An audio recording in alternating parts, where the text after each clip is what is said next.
Hello Zimbabwe, my name is Watsapp, coming to you with yet another informative edition of your program.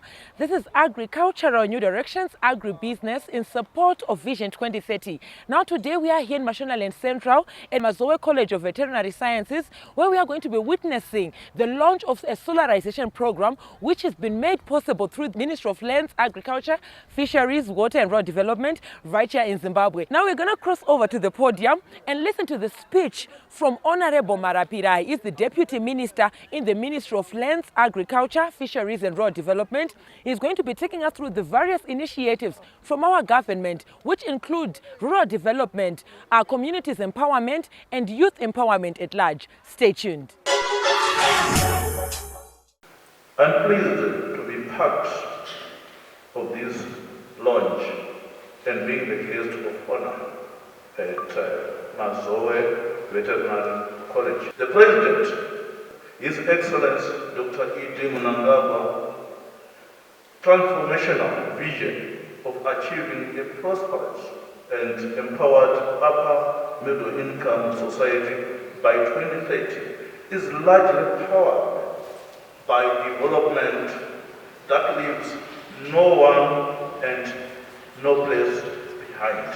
My ministry's co-chamber strategy is development that leaves no household and no village behind, anchored on the agriculture and food system transformation strategy and national development strategy 1. Distinguished guests, the Ministry of Higher and Tertiary Education, Innovation, Science and Technology Development is championing Education 5.0, which now encompasses innovation, research and technology. My ministry introduced a new agricultural education curriculum 5.0 aimed at matching skills with industrial agricultural needs, which is designed to transform agriculture and meet the demands of a dynamic industry. My ministry has transformed agricultural colleges from agriculture education 2.0 focused on training and extraction. It has moved to agriculture education 5.0, which now includes innovation, entrepreneurship, and ICT. This was done so that we have graduates that are able to take farming as a business. I went further to the system of our colleges and said, no, we only don't need to train an entrepreneur, because we still need the farm managers. We need to train self-starters. People who should come from this college straight to trainee management in the farming system. The new agricultural education curriculum is termed Agricultural Education for Development 5.0 or AE4G 5.0. This was the first step in ensuring that the quality of agricultural education in Zimbabwe is in line with government policies, Vision 2030, National Development Strategy 1, and Zimbabwe National Agriculture Policy Framework. As we journey towards 2030, rural development 8.0 is critical. It anchors the transformation of agricultural sector. It has 5 pillars, namely training, extension and business advisory, research, innovation and entrepreneurship. Ladies and gentlemen, the curriculum was the first step in the process of transforming agricultural colleges into centers of excellence. And one of the main initiatives that the government is undertaking to transform and modernize agriculture in Zimbabwe. The launch of the agricultural colleges Solarization program today at Mazoe Veteranal College is a continuation of government support towards adoption of the climate smart technologies in agriculture. We expect the college to benefit through reduction of power costs, consistent power supply, consistent supply of water for college operations and projects. A well-lit premises during the night, providing a safe and secure environment for both people and college assets. With the quest to reinvent business models in value addition and climate change, African Renaissance Sustainable Development is committed to accelerating results from climate resilience, contributing to the achievement of Sustainable Development Goal number 18, climate change resilience, through an engagement with agro-businesses, encouraging bold collective actions towards global emission of net zero carbon showcase initiatives and global efforts of addressing the climate and nature crisis. My ministry, through the Agriculture and Food System Transformation Strategy, aims to create employment and more opportunities to school leaders. Government has created a sub-program 2.3, Entrepreneurship and Enterprise Development, aimed at mainstreaming agricultural activities in the agricultural space.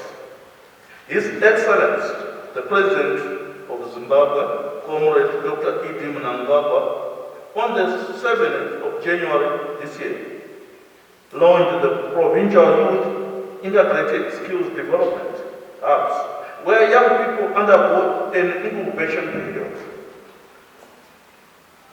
Currently, a training exercise is being carried out throughout the country. I officiated the program in Manikaland. That's when I met the youth desk in Manikaland about a month ago. On the same note, the ministry is ready to parcel out land to 700 youth who graduated from the provincial youth integrated programs this year before the 30th of October 2022. This exercise is coordinated by agricultural education through the youth desk. In conclusion, ladies and gentlemen, fellow comrades and friends, allow me to declare this launch a success.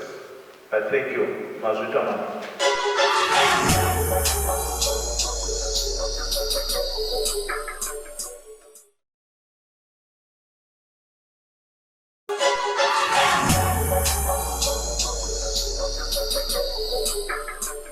Thank you, Zimbabwe, for staying tuned to Agricultural New Directions, Agribusiness, in support of Vision 2030.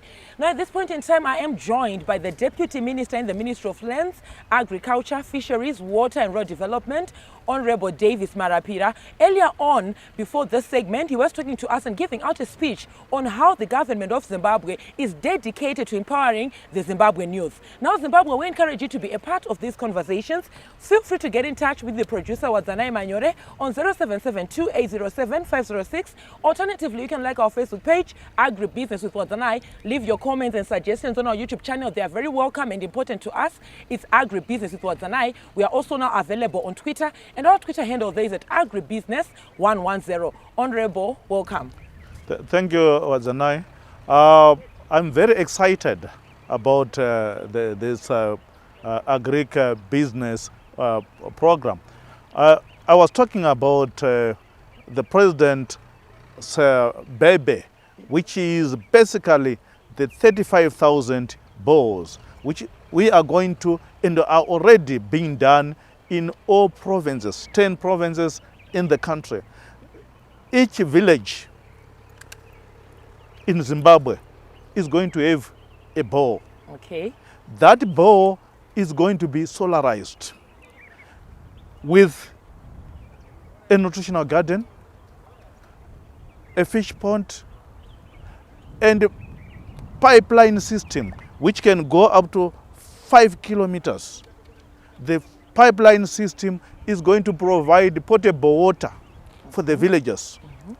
It's going to provide potable water for our animals, and it's going to provide water for the nearby deep tank. Okay.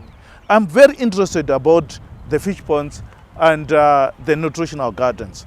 The president, when he came up with such a vision, he decided to do away with unemployment. Yes. Because in provision of a nutritional garden where specialized crops are going to be grown under drip irrigation, which is a specialized type of irrigation. That means every villager is going to be employed. Okay.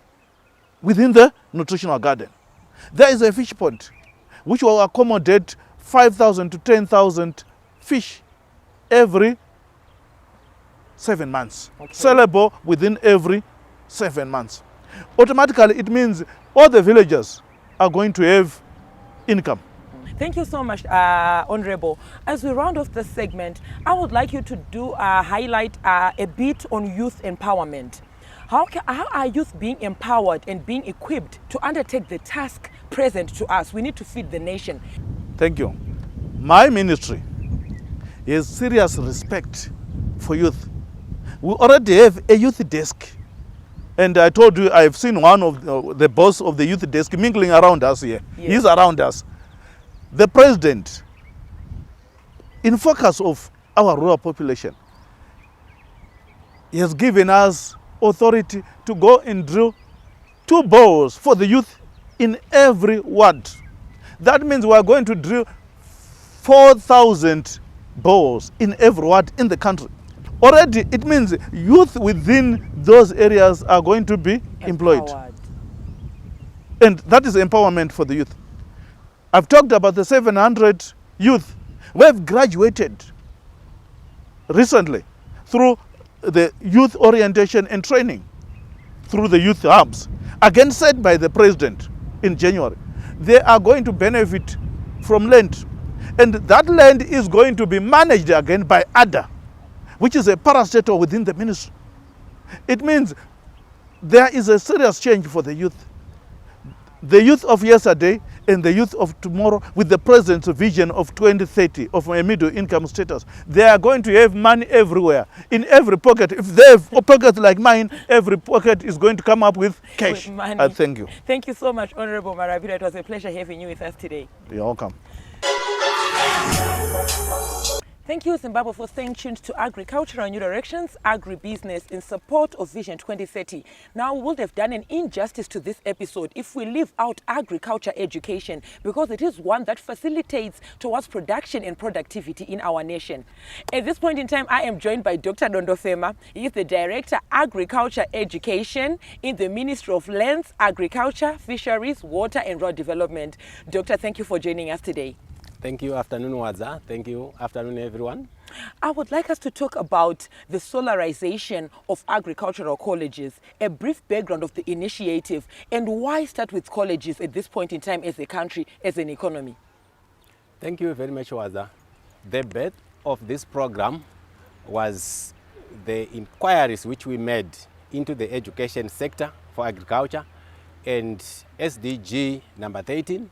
We want to address the climate issues and go green. And we want also this system to be learnt in our colleges so that it can spread, as we have heard. This has to cascade to household level. And we have agricultural students who belong to various corners of this country. And if we develop that initiative in them, they will take it across the country and even across the borders. So, in terms of production, there are a lot of costs which are incurred. So we have thought of solarizing and save money, which we are paying probably for ZESA and then divert it or diversify the systems of production, reducing costs, and then we can come up with other projects which we use this solar power. We need water in our system.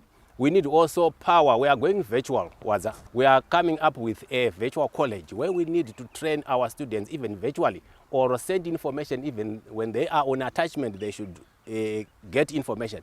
So we are saying we don't want the system to be disturbed because of power cuts. Okay, thank you so much, Dr. Dondofema. As we round off, I want us to talk about the new curriculum that has been put in place. You spoke of solarization as a means to cost reduction, and you would find that in agriculture, the most important or key fundamental in production is reducing your cost, to manage your cost. Moving away from that a bit, I want us to talk about the new curriculum. I understand there are new additions, a few snippets here and there. Can you maybe highlight on that as we round off? Yes, Wada, thank you so much.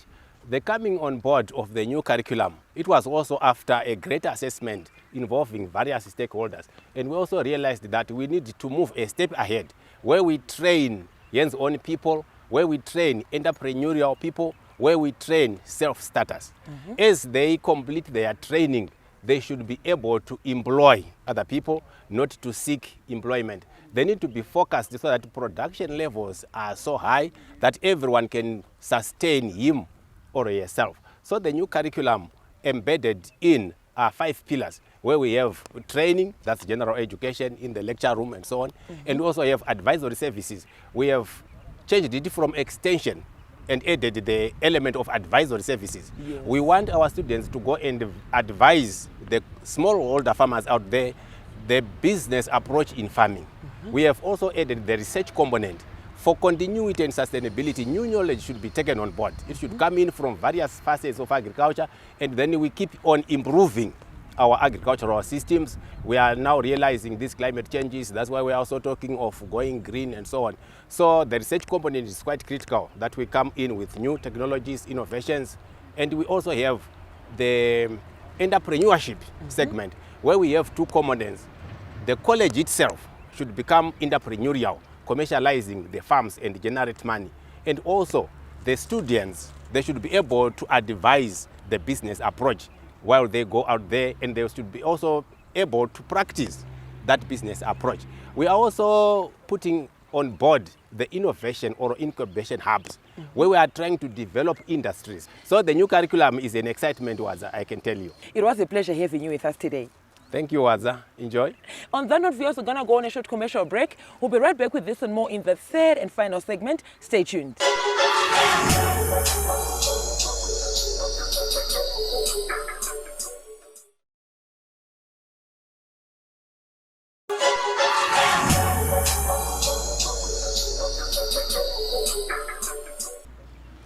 Welcome back, viewers. We are here in the third and final segment of your program, still at Mazoe College of Veterinary Sciences here in Mashonaland Central. At this point in time, I am joined by Dr. Donora, the principal here, who has the responsibility to take care of the students that come along to learn and be groomed in terms of agriculture and veterinary issues in our country. Dr. Donora, thank you for joining us today. Thank you very much. We are humbled to be the first college or to host this launch. It's a national program in the Department of Agricultural Education and Farmer Training, in the Department of Agricultural Education.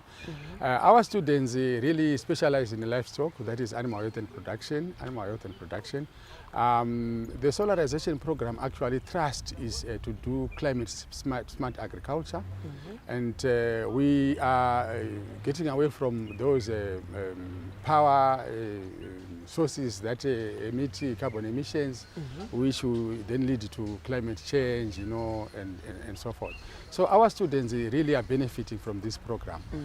We have solar-powered boreholes, and these boreholes supply water to our small horticulture plot here, supply also water to our herbal and nutritional garden, and also our small livestock sections that we have here.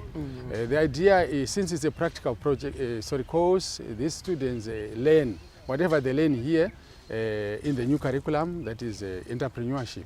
They're going to try apply that in real life when they leave a college. So as a demonstration here, they learn how to use solar-powered boreholes, they learn how to use solar-powered equipment, And when they go out there, they then translate what they learned here into real practice so that they don't seek employment. They will be employers themselves. Finally, Dr. Donora, as we round off this segment, I would like you maybe to highlight or talk to our students at home. I understand that this episode is going to be of interest to them. Your sentiments, your word of advice to students out there, what would you want to say to them? And even cite some examples of students who passed through this institution who are doing well in the agricultural industry of Zimbabwe. Yes, I think this is a very good empowerment tool for them. They should not view agriculture as a punishment. It's actually empowering them to be employers themselves. It can be done, you know, and they can improve their income levels, also food security, you know, at household level, personal level, and also contribute towards the National Development Strategy 1 of the nation, that is food security, and they can also be middle income earners by 2030. You know, that's His Excellency Dr. Idi Mnangagwa, our president, is always emphasizing that let's be middle income earners by 2030. And we have graduates here who are farmers out there. We are doing well in piggery, doing well in poultry production. So I encourage them to come. Let them come and try it, go through it. They get trained, they get practical exposure, and you see the benefits. Thank you so much, Dr. Donora. It was a pleasure having you with us today. Thank you. Yeah. Finally, as we round off this week's edition, I am joined by the Chief Programs Coordinator, Youth Desk in the Ministry of Lands, Agriculture, Fisheries, Water, Rural Development, Mr. Nikros Kajengo here. He is working with the youth in Zimbabwe in terms of pushing the agenda, Vision 2030, using agriculture. Mr. Kajengo, thank you for joining us today. Thank you, Azza. Greetings to you, Zimbabwe. As we get into our discussion, Mr. Kajengo, we are closing. What are some of the programs that have been set aside by our government to ensure that youth are empowered? Thank you very much. Today, the 15th of September, is a great day. It's a day of economic renaissance, a day of economic rejuvenation, where we are talking of the birthday of our iconic leader, the President, Comrade Idi Mnangagwa, the champion of youth economic empowerment, who has brought about several programs and activities to mainstream youth in agriculture, and through his mantra, leaving no one and leaving no place behind. A number of programs and activities are taking place to empower young people in the agricultural fraternity. Yes, thank you so much, Mr. Kajengo. How can we complement government efforts as the empowered youth of Zimbabwe? Thank you very much. Empowerment is broader, it's multifaceted. So in as far as the Ministry of Agriculture is concerned, we have got various programs that help mainstream, that help empower young people. Take, for example, under the Fumvudza program, where government is targeting more than 3 million households. Young people are not spared from that exercise. Secondly, you are aware that on the 7th of January 2022, that's this year, the President launched the Provincial Youth Integrated Hubs, where young people are trained on various agricultural skills. Having been trained, they take agriculture as a noble profession, they take agriculture as business, they venture into farming. There is massive support in terms of land, massive support in terms of inputs. So what is required is for the young people to cooperate, coordinate, consolidate, work together, and also making sure that they are part and parcel of these economic activities. There you heard it, viewers, from Mr. Kajengo right here, was highlighting that as the youth, we need to cooperate and be consolidated so that we can uptake the tasks that have been presented before us and the empowerment that we've been given by our government. From me, your host, Watsapp Manyore, I'm also on Instagram. It's W Manyore, and the crew behind the scenes. Have yourselves a fabulous evening. Thank you for watching.